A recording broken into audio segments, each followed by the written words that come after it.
কেউ তোর কখন আসছিস? কোনো সমস্যা হয়নি তো? না। আচ্ছা শোন না, আমি একটু ওয়াশরুমে যাবো, তোরা থাক, আমি এক্ষুনি আসছি। হ্যাঁ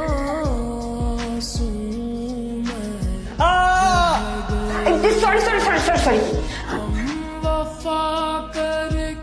তাড়াতাড়ি প্যান্ট পরুন। এত জোরে কেউ চিৎকার করে নাকি? কে আপনি? আর আমার রুমে ঢুকেছেন কেন? আপনার কি প্যান্ট পরা হয়েছে? আমি বাইরে আসবো? হ্যাঁ হয়েছে। এই আপনি কিছু দেখেননি তো?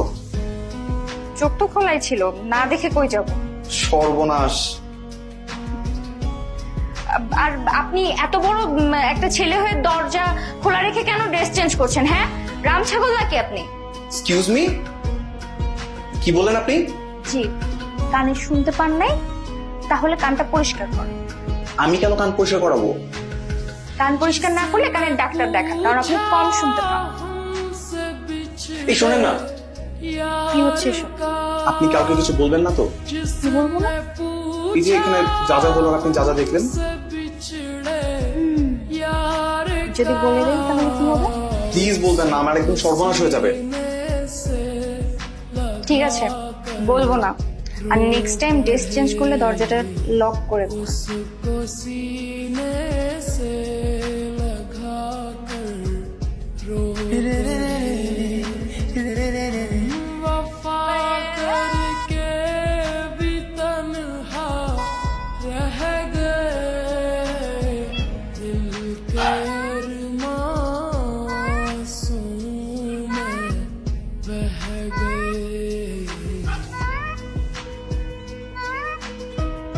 মেয়ে দেখে এখনই সিগন্যাল দিচ্ছে আমাকে। আহা কি চমৎকার! আকাশের বুকে এবার চাঁদের উদয় হবেই। রাম ছাগল নাকি? এতবার করে দেখিয়ে দিচ্ছি যে প্যান্টের জিপার খোলা, তবুও বুঝতে পারছে না। জি আঙ্কেল। ওদিকে কি দেখছো? জি আঙ্কেল, ওই যে মেয়েটা আছে না, অনেক সুন্দর না? ওকে দেখছি। মেয়েটাকে, সেটা কি তুমি জানো? তা জানি না আঙ্কেল, তবে এইটুকু জানি, যদি এই মেয়েটাকে পটিয়ে লাইন মেরে প্রেম করে বিয়ে করতে পারি, তাহলে ওই হবে আমার শ্বশুরের মেয়ে। শ্বশুরের মেয়ে, তাই না? জি আঙ্কেল। বাই দ্য ওয়ে, আপনি কে?